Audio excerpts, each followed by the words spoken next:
What's up YouTube, Nick here bringing you another repair video. Today I am working on a 2003 Honda Rancher that needs a new petcock. My existing one does not function properly and has limited flow in any position and no flow virtually in the on position. So I will be swapping that out. First we are going to need to remove the tank, so we'll start off there. And then once it is removed, I will pull the petcock off. One of the bolts does get stuck, so if you are experiencing a bolt that just spins and you can't get out, watch ahead and I'll show you how to remove that. Alright, let's jump into the repair. The first thing you're going to want to do is remove the seat, and then we need to remove the side plastics so we can get to the tank. To remove the plastics, you are going to have to pop a few plastic clips that hold them to the frame and hold them together. To remove these clips, you will take a screwdriver and pop the center out, and then you can pop the plastic apart. Fortunately enough for me, my four-wheeler is missing most of these, so I'm going to quickly go through them. And then you need to remove a bolt on each side near the foot peg. Once the bolt is removed and these plastic clips, you can pop off the right side plastic.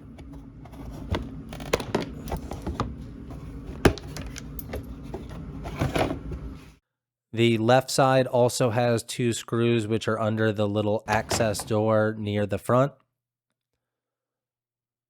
There is a plastic shroud that goes around the fuel tank. Mine has no mounts, so once I get these left and right pieces of plastic off, I will just remove the gas cap to remove the plastic piece over the tank.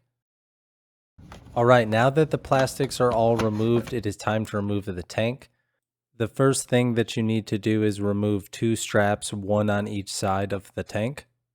There are two bolts that are under the handlebars and quite hard to get to.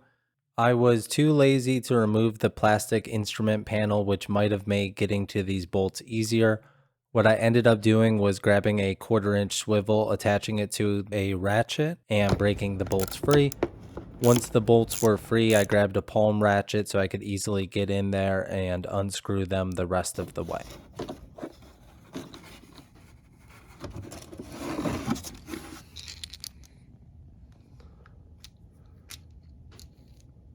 We have the tank fully disassembled, so all you need to do is unclip the fuel line and carry it over to your workbench.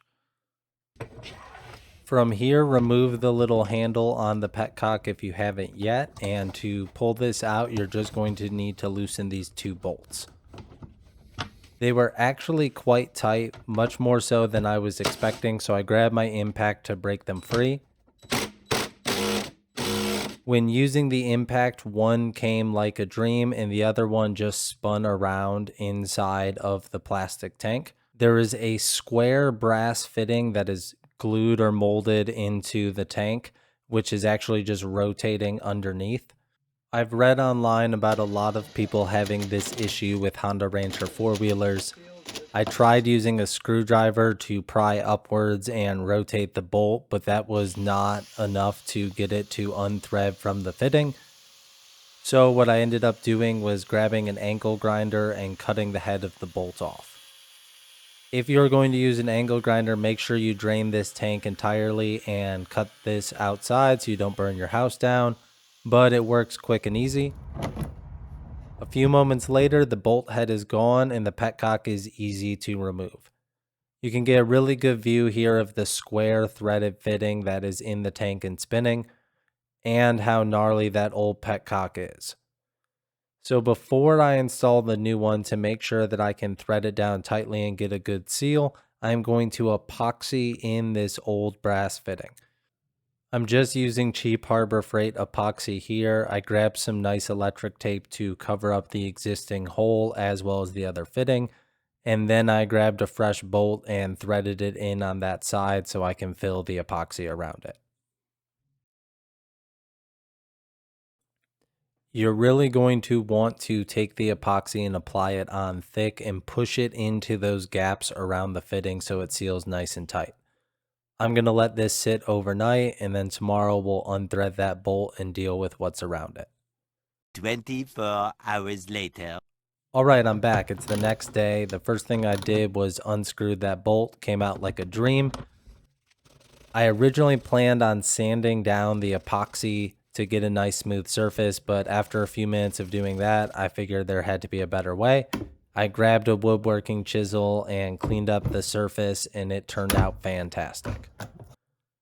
I highly recommend this method if you're having this issue with your tank and you don't want to spend the money on a new one. It worked like a dream, and I haven't had any leaking fuel or seal issues around this one. All right, now that we have this area cleaned up, it is time to install the new Petcock. If you look at this parts diagram, the O-ring that goes with it is a separate part number, and here's an example of that. You are going to want to take the new O-ring and slide it on the Petcock shaft, and then from there you will need to reinstall the 2 bolts. There are little metal washers. I was able to keep mine even though I ground off the head of the bolt, so I really just needed 1 new bolt and 1 existing one. Now that this is nicely bolted in, you should be good to go. I'm going to give it a quick function test on the bench, and then we will be ready for install. All right, the bench test was successful, so now we're ready for reinstall. First, you need to reconnect the fuel line. I would do this before putting the tank in place as it's much easier. Once that is reconnected, you will replace your 2 bolts in the front and then reassemble the plastic appropriately. If you have a snorkel, make sure you put that bad boy back in place and you should be good to go. Thanks for tuning in to another repair video. If you have any questions, make sure to let us know in the comments below and we'll try to help you out. That's all for this one, and I'll catch you the next time our equipment breaks.